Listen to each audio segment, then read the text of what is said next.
makers. We know how to be frugal. Is that the word frugal? Yes. I thought it was maceta.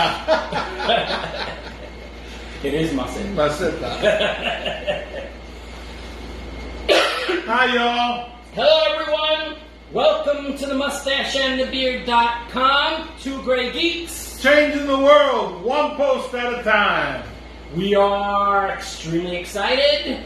Why are we extremely excited? Because it's our Blogoversary number 2, baby. Two. This will also be our 331st post. 331. 331 posts, baby. And we promise to keep doing it until we get it right. We are officially at the end of our nostalgia month called Remember September. That's right. And we're about to usher in. We are about to begin the year 3 with Geektoberfest number 3. Woo-hoo! Geektoberfest. And that's wall-to-wall horror. You know, horror the way we do it, sometimes not, funny horror. For today, we'll be talking about we'll be talking about 50 spacefaring vehicles. So our 50 spacefaring vehicles. Our favorites. Our favorites. Yes. Favorite. Yeah, so your 25. Spaceships, starships, spacefaring vehicles. Shuttles, trawlers. Yeah. Right. Okay, so my name is Louis Matos. We got to introduce ourselves. Is my name Louis Matos? Yes, it is. I am the Mustache. I am happy to be here, and as always, I'm with this guy, my best buddy. This guy, Junior Figueroa, aka The Beard, coming to you live from sunny Puerto Rico. And it is sunny today. Yes. And happy Blogoversary! You're going to give your 25, I'm going to give my 25, and together we'll be 50. We'll be 50, that's right. Because there are no repeats, so normally we don't share or anything, but I saw his list, and so when he cheated. Yeah, well, we normally, we actually originally intended to do 50 and 50. So that would have been a 5-hour video. Yeah, smarter minds prevailed, and our peerless production people. Yeah, our peerless production people were having fits. They were like, could we shorten it a little bit? God bless them. Our PPPs. Yeah, our PPPs. By the way, we love our PPPs. Yes, we love you, PPPs. Yes. Peerless production people. Yes. Okay. So, with that having been said, I want to make sure that, you all know where we're coming from, because we always like to be honest. And I deliberately, on my list, and I intended to try to stay away. Well, our background fell, oh well. That's how it happened. Couldn't take the noise. All right, and so, I deliberately tried to incorporate as many different, because, let's be honest, we could have just focused on Star Trek, Star Wars. We could have, you could do 25 on Star Trek, easy. And aliens, so we tried to deliberately, expand so that, but these are still... And it's Remember September, yes, so it should be all over, time-wise, it should be all over the place. But everything is before 2000. All right, so let's have you always start. You want me to go first? Yes. Somewhere along the line, you need to cut. Make sure you cut yourself. If you think you're wrong. All right. Top 25 favorite Spacefaring Vehicles. So your top 5 and 25. Right. We're going We're going backwards, right? 5 at a time. Right. So it will. This is number 25. Number 25 for me is The Heart of Gold from Hitchhiker's Guide to the Universe, the TV show, 1981. Wow. Okay? The Heart of Gold. Number 24 is Prometheus, the Prometheus from Stargate SG-1, 1997. Yeah, they had a bunch of, towards the end there, the show had a bunch of starships, right? And I liked the look of the Prometheus. I never saw the Hitchhiker's Guide to the Universe, and I never saw the Stargate. And there's a movie too. The Hitchhiker's Guide is a movie as well with the guy from The Hobbit, Watson and Sherlock. Yeah. Yeah. So if you want to check it out, Not Benedict, but the other guy. the other guy. Yeah. Why is it that we can remember Benedict Cumberbatch? And Martin. It's something Martin. Yeah, he stars in the Hitchhiker, the movie. Okay, number 23, I have the USS Defiant from Star Trek Deep Space Nine, 1995. That would have been my number one. I love that little. That was my number one. That was your number one. I love that little round battleship. Mm-hmm. Number 22 is the Roger Young from Starship Troopers. Excellent. I love that one too. Yeah, I like the way that ship looks. And last of this segment, I have the USS Reliant from Star Trek: The Wrath of Khan, 1982. I like that ship. I like the compact and this is going to sound sacrilegious, but I like the way it kicked the Enterprise's butt. And hopefully everybody could get a chance to look at it, see it on by our PPP. Yeah, by PPP. So that's my first 25. Awesome. Good pick. All right, so I'm going to begin my 25. Okay, hit me with it, baby. Number 25 is the Nell from Battle Beyond the Stars. Oh. It looks like it's a woman with breasts on her stomach. Uh-huh. Yeah. It was 1980 when I was a freshman in high school, and trust me, Sybil Danning made an impression. Well, 2 of them. And so did this ship. Ay, Dios mío. I know exactly the ship you're talking about. All right, so number 24 is the Bebop from Cowboy Bebop. Because Netflix is doing a live-action Cowboy Bebop, and it's a revival of the noir space anime. And my son Jonah and Matthew, my nephew, they got me into the show. And this stuff was before they were both born. All right, so number 23 is the BTA fighter from the movie Enemy Mine. Oh, yes. Yes, it has like... Oh, I forgot about that movie. Yes. I love that movie. The Bilateral Terran Alliance versus the Drax. You have Dennis Quaid and Louis Gossett Jr. Excellent movie. Excellent movie. If you've never seen it, you should check it out. And the ship is pretty cool too. Number 22 is the Astro Mega Ship from the Power Rangers. Listen, as a father, you sometimes watch stuff that you... No, I'm laughing because I like it, yeah. So sometimes you watch stuff either because they ask you to, or because you should, just to make sure that they're watching something appropriate. No, also that you can relate to them. And you have something to talk about later on. And sometimes it's actually good. And this version of the Power Rangers in space was pretty good. Megazord base was gorgeous. Okay, so number 21, the day the Earth stood still, 1951. When Klaatu is walking, well, the ship lands. It's a normal flying saucer that's actually bland, but when it comes out of the ship, those 5-10 minutes of it's just the most suspenseful filled.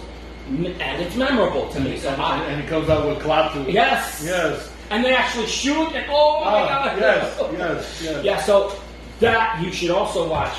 The day the Earth stood still, 1951. Yeah, That's the first one, the original. So, number 21. Yay! That's the first 5. Okay, moving right along. My next 5. Blogoversary. I'm sorry. Number 20. I have The Odyssey from Stargate SG-1, again 1997. Yeah, Another. If you want to check out just the ships, you could actually Google list Stargate SG-1 ships, and they'll do it for you. Oh wow! Yeah, they'll do it for. But the thing is that you'll get not only the SG-1 ships, but you'll get the race ships. You get all of them. The pyramid ship, and actually it's pretty cool. Just like the Star Trek wiki. Yeah. If you put down list Star Trek starships, you'll get every ship. Every single one of them. Yeah. More than you want to. Number 19 is the Gunstar from The Last Starfighter. Oh, that's right. I have that on my list too. Originally. Love that movie and I love that ship. Yeah. Number 18 is the Red Dwarf from Red Dwarf, 1988. It's one of those British shows, right? Yeah, it's a comedy. And is it? Yeah, it's a comedy. Red Dwarf is a comedy. The ship is called the Red Dwarf. It is a mining ship. So if you see pictures of the ship, you're going to see a big asteroid underneath the ship, right? Because when You're doing it like a scrotum. Because that's exactly what it looks like. That's exactly what it looks like. You're going to look at it and say, "What the hell is that?" It's that they were mining that asteroid. It's an absolute hilarious show. I love to watch it. It's a British show, and it is so popular that it was canceled and brought back, and it's still running now. Okay, number 17 is the Jupiter 2 from Lost in Space, the movie. Now, this is the movie version, 1998. It's like almost no one loves that movie, but that ship was awesome. And yet, that movie on the first week when it came out, it toppled Titanic off the number 1 list. That's awesome. Okay, and yet everybody ignores this movie. I like that movie. Yeah, me too. Last, number 16 is the SY-3 from Destroy All Monsters, 1968. Yay! Love that. Yes. I love the look of that ship. I love that ship. I love the look of that ship. Destroy All Monsters, Godzilla movie, the spaceship. Check it out. Matter of fact, on our video. Yeah, we didn't we put that in the Hall of Fame? Yes, it's one of our campy videos. Right. It's one of our campy. Yeah. For kaijus. Yes. Yes. That's our video library. We recommend it. Yes. So that's my 5. We're starting with 20. Yes, my number 20 is The Dark Star. It's from John Carpenter's 1974 movie of The Dark Star. Right. And Dan O'Bannon is an actor in this movie. Dan O'Bannon was going to be important in the next movie that I talk about. It's a satirical look at astronauts. The movie sucks, all right? But the ship is cool. Gorgeous, yeah. All right, number 19 is the Narcissus shuttle in Alien. It is the escape shuttle that Ripley uses in Alien 1979, written by Dan O'Bannon. She uses it as a life pod, but first has to jettison a xenomorph and sleeps for 20 years. Right. Can you imagine that? I mean, if she wouldn't have slept for 20 years, she would have had to eat and she would have died. Yeah. So, is Dan O'Bannon any relation to Rodney O'Bannon? I have no idea. But I yeah, have to look it up now. Yeah. But very famous in films. Yeah, I know. All right, so number 18 is the Seashell Ship from Flight of the Navigator. 1986. Listen, I'm an 80s baby. All right, so that's when I went to high school, and so I love these movies, and it's a very svelte-looking silver vehicle with the ridges, and it is helped by a massive cult following. A lot of people our age loved this movie. Flight of the Navigator, 1986, and this ship is super cool. And it is one of the first mostly CGI sci-fi movies. So that's another claim to fame. Number 17 is The Icarus from the Planet of the Apes, 1968. It was originally named the Liberty 1. It's the pointy tip of the rocket is what it is. That's the ship that Taylor, Landon, Dodge, and Stewart were the astronauts in, and Stewart never made it to even get onto the beach. Yeah.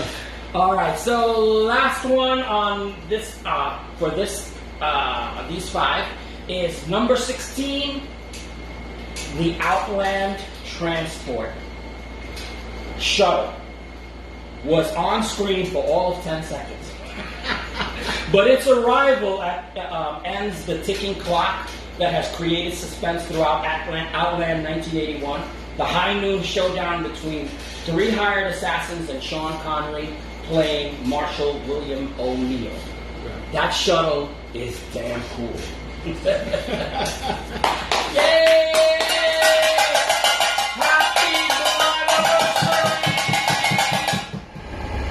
Okay, so we're back. Hi, y'all. Yeah, so we... Now, you may want to ask, what are we doing in the car? Right? Go ahead, take a moment. Ask. What are you doing in the car? Well, I'll tell you. We felt that on our very first video, we did it from inside the car. And we wanted to keep that tradition going. So, for our Blogoversary, we're doing a segment in the car. This is us in the car. So we're doing the segment in the car. Yeah, and the segment in the car involves like smoking.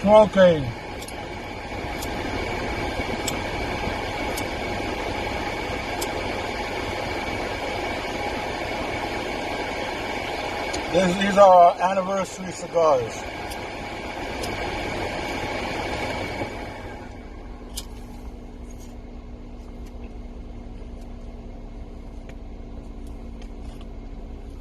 Good cigar. Really good cigar. Yes. All right.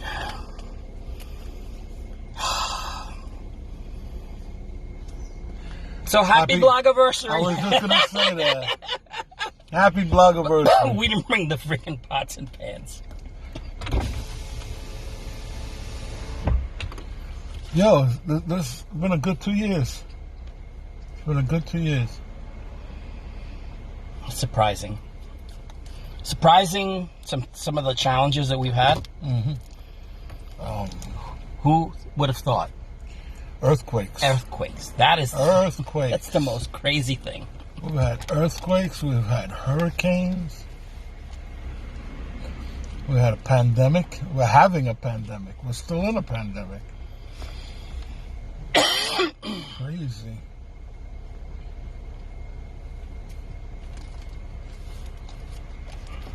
Been a good 2 years, though.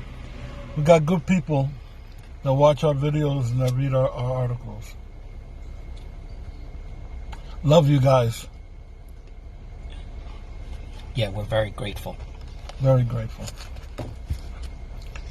I know that we may come across sometimes as very cavalier,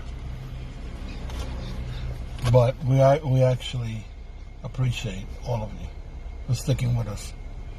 And the newbies, too. Yeah, because every video we tell them that we love them. And we really do. We really do.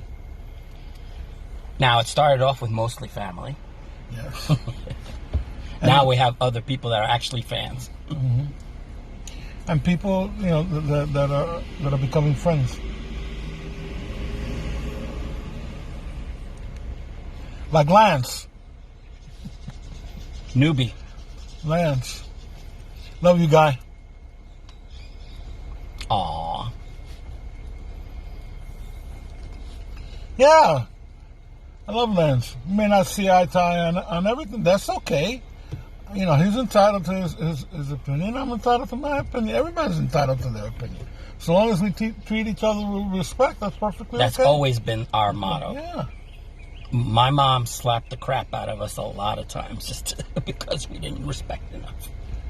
One of my mom's sayings was, she used to say, there's never an excuse for rudeness. Never. That was relaxing. We gotta do some pots and pans, man. Happy birthday!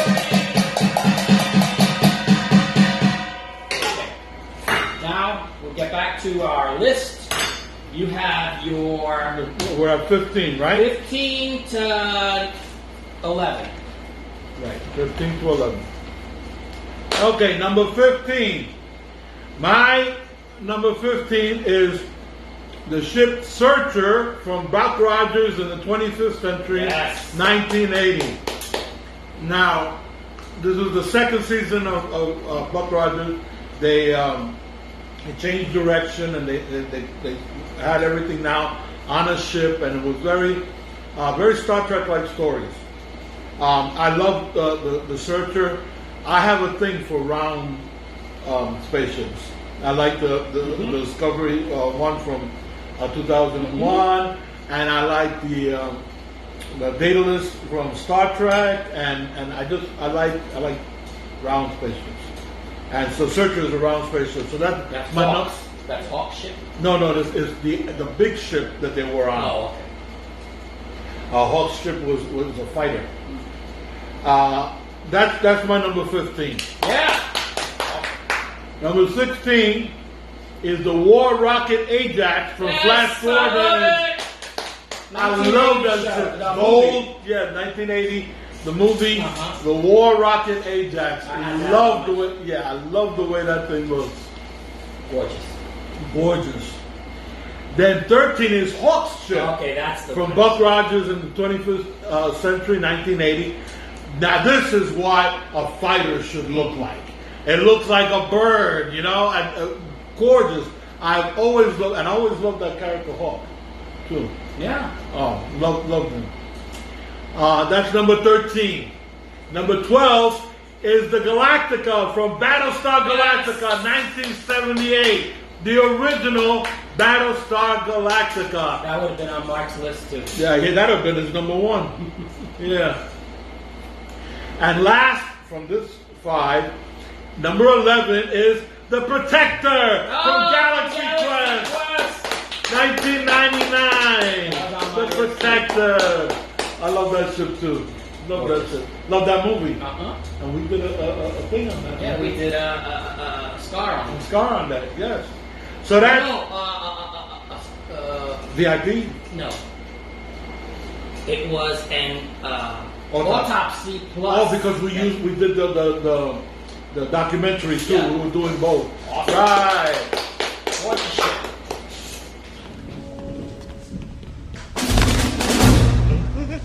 No pressure, huh? I'm glad I ain't the commander.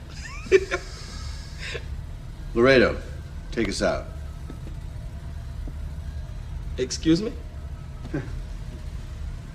They designed those controls after watching you. Pick her out. Right. Okay. Right. Take her out.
Get him moved to the right.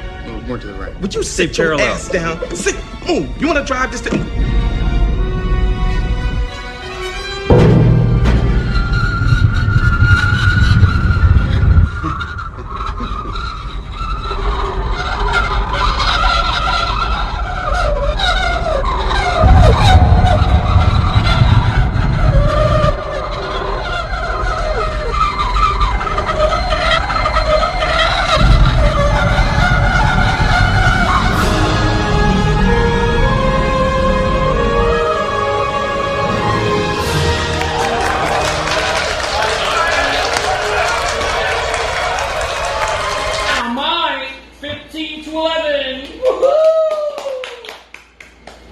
Okay, in 1982, there was a sci-fi adventure that hardly anybody watched. It was directed by this guy named Steven Spielberg. Yeah, called E.T. the Extraterrestrial. E.T. And he needed to phone home, and the ship that arrived was his mothership, not a flying saucer, more like a flying orb, like you were saying that you love. And that is my number 15, E.T. phone home. All right, so that was my number 15. My number 14 is the Jupiter 2 from the Lost in Space TV show. The TV show, in 1965. It was black and white. I loved that show, even though sometimes it was hokey. Right. I'm with you. I love that show. As all get out, I found some of the episodes scary and filled with heart, most of them. Yes. Heartwarming, because it's a family adventure. And I loved when that flying saucer was sitting on the struts. Mm-hmm. It just looked so beautiful. I love that shit. I'll be honest with you. I have liked the Jupiter 2 from the original show, the movie, and the new show. I have liked the Jupiter 2 in all three. Yeah, incarnations. But we couldn't touch the new one. Right. Because it was nostalgia. Yeah. All right. So, and then number 13 is a mothership as well. From Close Encounters of the Third Kind, 1977, was all lights and music. The first time we see the entire thing, it is a sight to behold. So much so that Spielberg has us watch for like 10 minutes with music and it coming down and all these people gathering around it. It looks like a city. And it's all lights and the mass gathers. It's cool. It's a great shot. So number 12, the EVA pod from 2001, A Space Odyssey,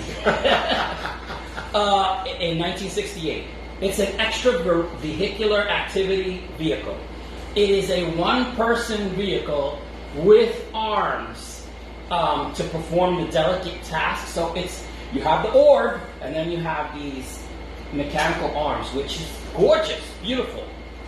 All right, and then number 11. You were saying you like Hawk, right? Well, I guess you must love the Klingon bird of prey from Star Trek: The Next Generation, where the ship looks like a vulture with its arms spread. Yeah, so those are my next 5.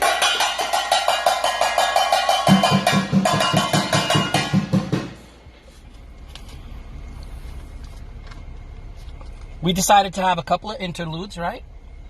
And just to make sure that you didn't get tired of us talking about spaceships. Or banging pots. There's moments like these that we start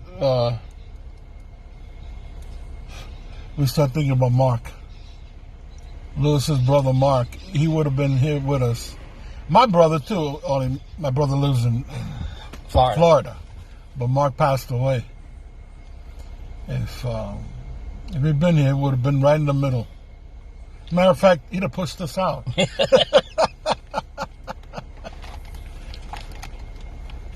Just say, you guys go over there. I'll do this.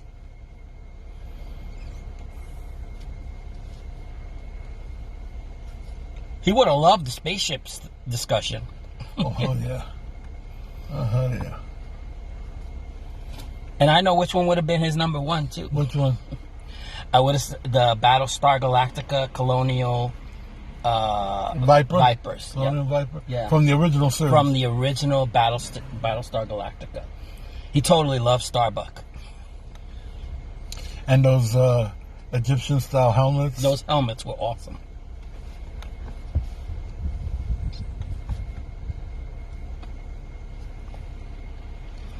There's a picture that circulates Facebook that has Dirk Benedict and the girl that played Starbuck and Katie Sackhoff. Katie Sackhoff. Drinking. Don't forget that name. Yeah, drinking coffee at Starbucks. So it was Starbuck with Starbuck at Starbucks. Oh, that's awesome. Corny, but awesome. Because we're corny. Yeah, for a fan, fans love that kind of stuff. Oh, let me tell the story. You remember I was telling you, I was watching, on Facebook every now and then, people show some funny stuff. So one of the geek sites, apparently one of the geeks was taping his golden retriever, watching Star Wars A New Hope. Now, in the beginning, there's a scene where in walks Darth Vader. Now, so yeah, you have the music. And then, so the dog is sitting on the couch and the fan is taping his dog, the golden retriever, watching the TV. And, of course, there's the dun, dun, dun, dun, right before. Right. That's our first look at Darth Vader. Right. And so when Darth Vader comes on the screen, the golden retriever gets off the couch, turns, to the side of the couch, and is hiding, huddled, waiting for Darth Vader to get off screen. And when Darth Vader gets off screen, the dog climbs back on the couch to continue to watch A New Hope. That's a geek golden retriever. Hilarious. That's hilarious.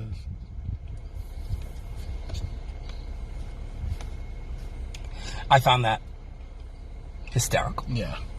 First off, I'm a dog lover. You had I had a golden retriever. You had a golden retriever. And Andromeda was gorgeous. And smartest dogs in the world. Oh my God. Absolutely. And fantastic around kids. Amazing around children.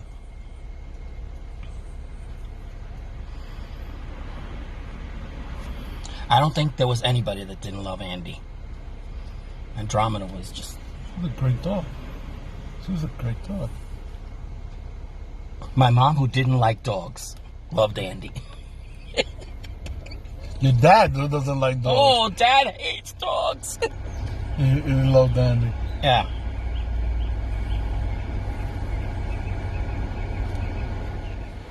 For me, number 10 is the Eagle from Space 1999. That was in my top 5. I love that. I love that ship. One of the most gorgeous shuttles. And it did everything. It did everything. And you look at it, and at first you're like, huh? And then when you watch that episode and you see it in action, you're like, wow, this is gorgeous. We need to talk more about Space 1999. Yeah, we do. Okay, that's number 10. Number 9 I'm with you. is the C-57D from Forbidden Planet. Oh my God. That was on my top 5 too. Oh my God. This gave a whole new meaning to flying saucer. Beautiful. And when that thing lands and the stairs come down and people disembark, oh, incredible. If you haven't seen Forbidden Planet, you need to see this movie. Disney did the animation. Oh, yes. Oh, beautiful. one of the inspirations for Star Trek. Yeah, that's also on our campy library. Number 8 is the Talon Shuttle from Earth Final Conflict, 1997. It's a long-running show. It was based on Gene Roddenberry's ideas. Right? It's that the actual full title is Gene Roddenberry's Earth Final Conflict. The Talons come and they take over. Now, is this a benevolent takeover or not? That's the whole conflict. But there's a Talon a station in space, and so there is a shuttle that they use to go back and forth. And it looks like an insect. It's beautifully done. And the entire control panel is holographic and lights. So the person piloting is touching, and then they're doing this, and like this. I have to check it out because I don't remember it. Yeah, beautiful. Well, if you want to look at this, all you have to do is Google Taylor. But they have Earth Final Conflict in Tubi. When I see our video. The series is is on Tubi if you want to check it out. Anyway, that's number 8.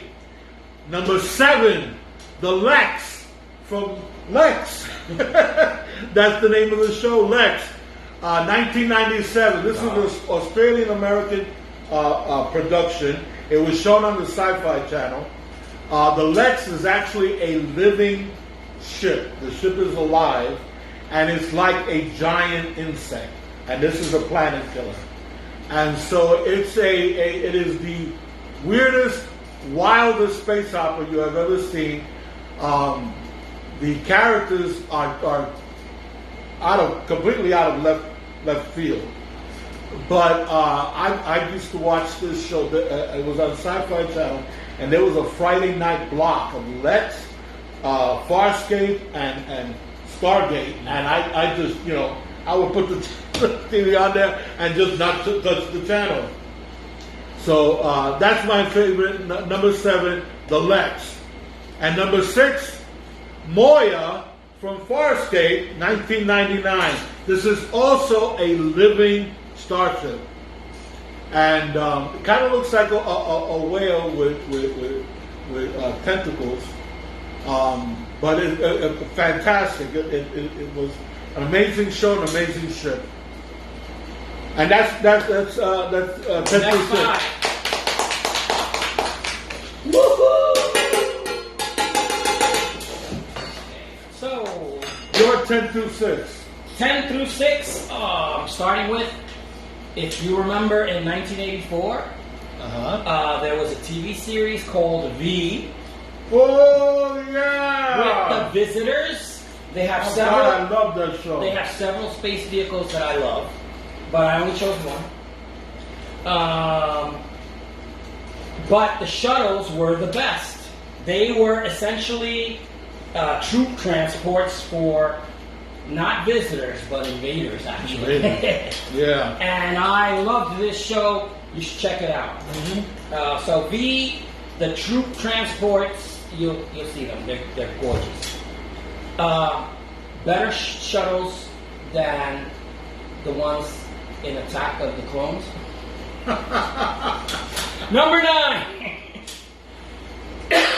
Number 9 is Ming the Merciless had bombers for the 1936 serial, which were memorable and beautiful.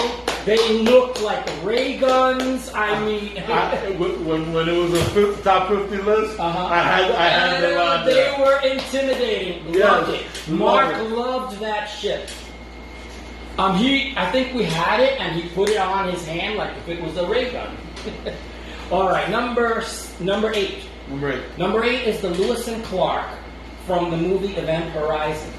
Oh, yes. Event Horizon is filled with a crew to investigate the ghost ship Event Horizon, who has just shown up, and it is a beautiful vessel. I mean, the Event Horizon is nice too. That was also on my list too. But I chose the Lewis and Clark, which was the smaller ship, and it is beautiful, as you can see. All right, so number 7. I had to have this on my list. I had to have it high. The number 7 is the Life Force vampire ship. Do you remember that? It's like a palm tree with the back of the From Life Force? yes, From Life a Force, palm tree, yes. which is an umbrella. It's kind of like made with bat wings. The vampire walks around naked. Matilda May, a woman to inhabit your dreams. And Patrick Stewart is actually in that movie. And he's, got hair. He's got hair. So it's 1985 movie. I love that movie, and I love that weird ship. If anything is weird, this is like the weirdest ship. Okay, and last but not least for this round, number 6 is the alien attacker from Independence Day. Oh yeah, 1996. It is the vessel that Will Smith, as Captain Stephen Hiller, brings down and says, "I have got to have me one of these." So that is my number 6. Happy Blogoversary! Yay! Wow, I get really obnoxious. My last 5. Coming in at number 5 is the Millennium Falcon from Star Wars, 1977. Yay! I think that would be on like almost every geek's list. And if, not only on the list, but I think in the top 10, probably in the top 5. Absolutely.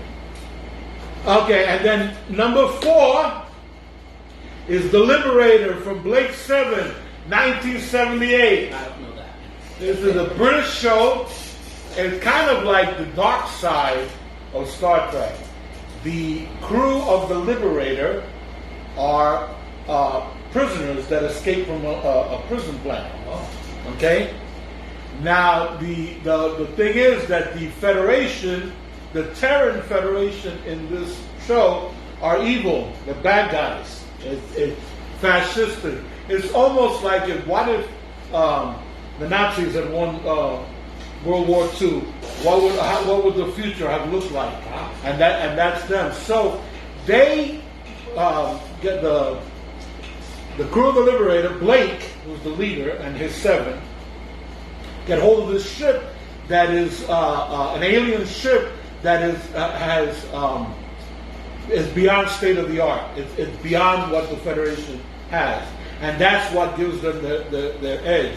So that instead of them going and just escaping, and they turn around with the ship and they become rebels fighting to overthrow the Federation. And the ship is an incredible ship with needles. It's got 4 needles in the point, in the front, and a glowing green sphere in the back, and it was beautiful. It's a beautiful show, beautiful ship. It was on for a lot of years. That's The Liberator. That's number 4.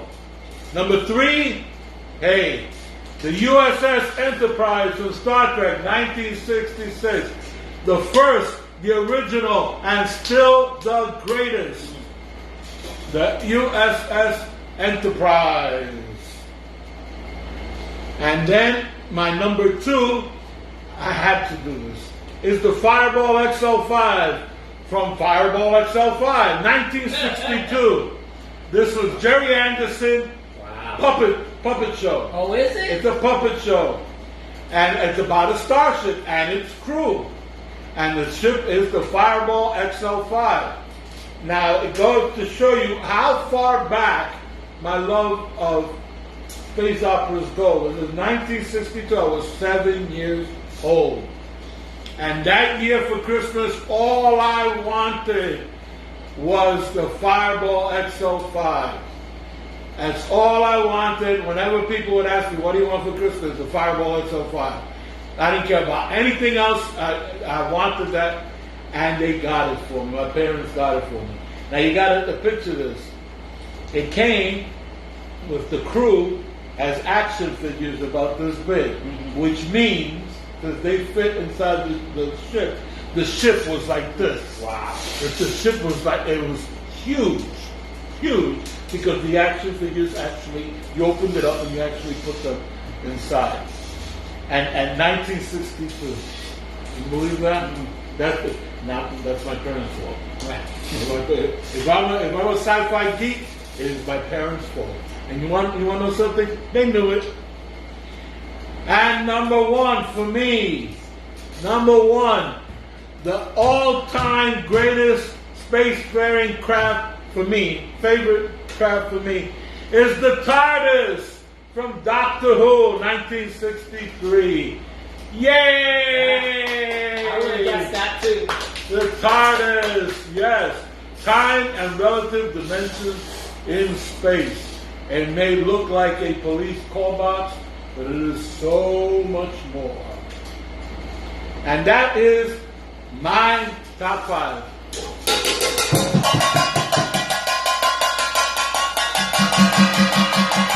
Now my top 5. Starting with number 5. In Battlestar Galactica 1978, the Colonial Vipers, Starbuck and Lieutenant Apollo flew these ships with a very Egyptian motif helmet.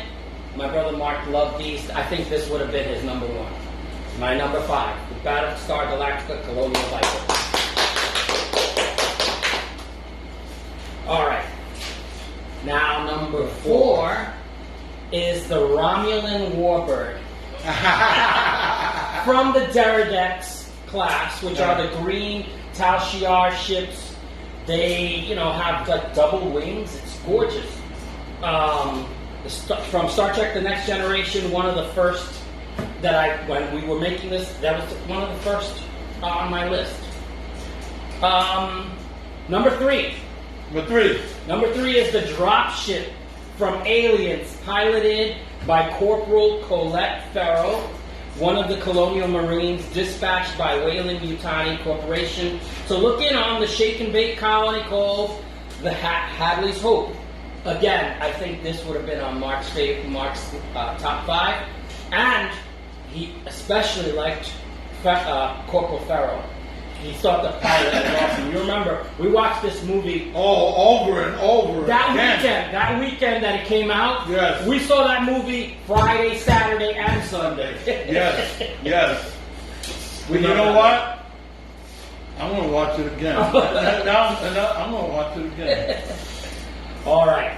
And, because the dropship had all these, as it's getting up, it's like, and everybody's sick except Michael Bean. He's actually sleeping through the whole thing. All right. Number 2 is the Star Wars Star Destroyer from A New Hope. That triangle shape scared the poop out of me. Yeah, it's one of those. The way they introduce it too. Yeah, so it is one of the. So it's my number 2. It's the first time I saw it in 1977. Since then, I have thought of it as, damn, that's a scary, cool-ass battle. All right, and my number 1. My number 1 might have been the Defiant, but for this list, it's the USS Ganges. I had that on. When I chose my first 5, they were all Star Trek vessels. So the U.S. Ganges runabout from Star Trek Deep Space Nine, of course. It's Federation NCC 72454, the Danube class. First seen in the pilot episode of Deep Space Nine. And my brother Mark will back me up on this because I remember when we watched the show, we saw it all together the first episode. Yes, we did. Yeah. And, absolutely. And this was the introduction to the whole concept of a runabout. Right? They had never shown runabouts in Star Trek prior to this. No. All right. So those are my top 5. Yay! Now I also put a couple of honorable mentions. I have the USS Nostromo from Aliens. Yes, I agree. The USS Sulaco from Aliens. Okay. And the X-Wing Starfighter from Star Wars. Oh, and one thing that neither one of us mentioned And I put that as my last post-mortem kind of thing. Galileo 7. Star Trek. Yes, love that shit. And there's a whole episode titled The Galileo 7. Yeah.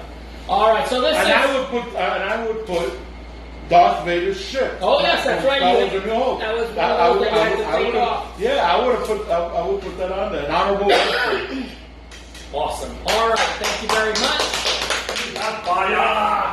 Happy Blogoversary to us.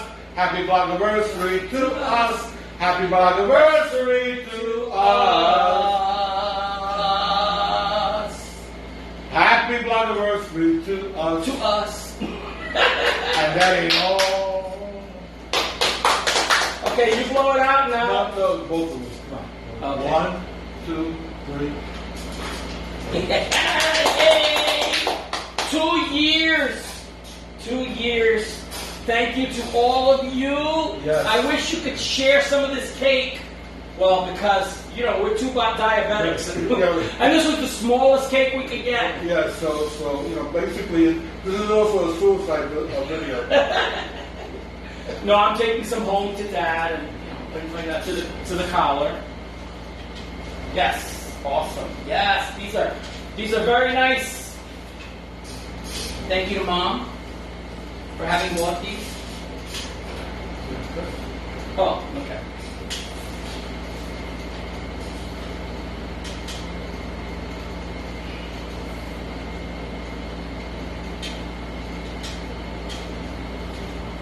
Yeah, I don't want you to go into a diabetic coma, but so get a semi-normal piece of cake. Yeah, no, absolutely. And then, I'm going to give you half to take home. Oh, great.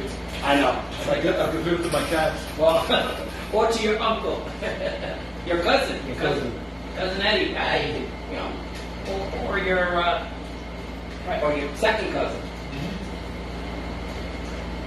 Good cake. Yes, we love this cake. This is the same cake. We got it from the same place we got it last year.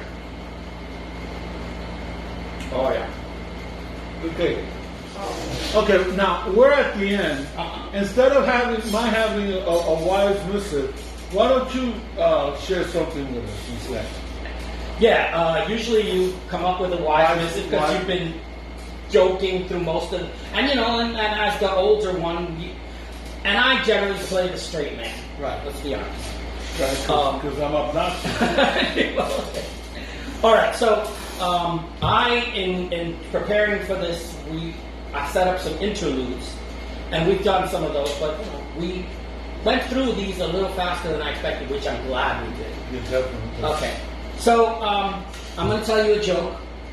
All right, there was a man with a box under his arm, and he enters a bar, and he lays the box on the bar, and he talks to the bartender, and he tells the bartender, if I can show you something that you've never seen before, can I have my drinks for free? Now, the bartender, who has been a wise person who has seen a lot, he says, sir, let me tell you, I've seen a lot of stuff, so you may not be able to surprise me. And so he says, all right, then I'm going to try and surprise you. So the man opens the box, pulls out a piano onto the bar, and then he pulls out a little man who sits at the piano, and he starts to play the piano. And the bartender is astounded. He says, well, sir, I must confess, you've shown me something I've never seen before. So, yeah, today you'll have your drinks for free. And he goes, oh, great. Then he starts to strike up a conversation because now they're more friendly toward each other. And the bartender starts giving him drinks for free. And the man says, I'm going to tell you something. Now that we've become friends and you did me a favor, I'm going to do you a favor. Inside of my box, I also have a magic lamp. That there's a genie, and he And you rub the lamp and you get one wish. But be very careful of how you speak your wish, because you may not get exactly what you wanted. So the man hands over the lamp to the bartender, and the bartender is like, cool, and you only get one wish? And he goes, yes, but like I said, be very careful of how you say it. He goes, okay. So he rubs the lamp, is rubbing it, and he says, he makes his wish that nobody hears. But all of a sudden, the bar starts to fill up with ducks. Ducks everywhere. And, it starts popping up and then, there's a lot of ducks. And then the bartender says, I said $1 million, not 1,000,000 ducks. And the man says, I told you, I think the genie's deaf. And he goes, what did you wish for? He says, do you think I asked for a 12-inch pianist?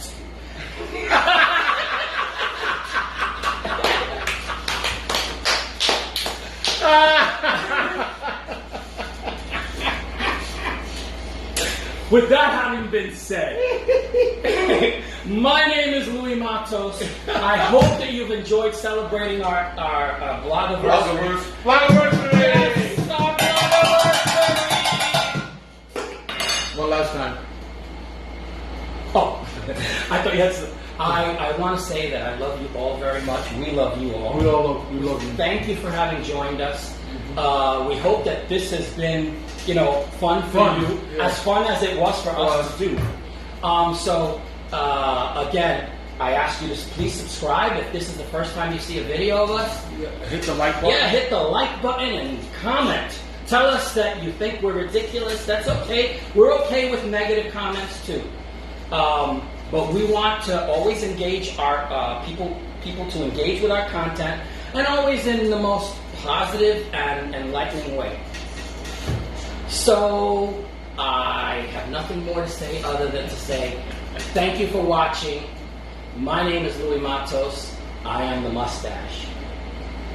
I'm Junior Figueroa. I beat the beard. We say see you later. Hasta la vista. Take it easy. And peace.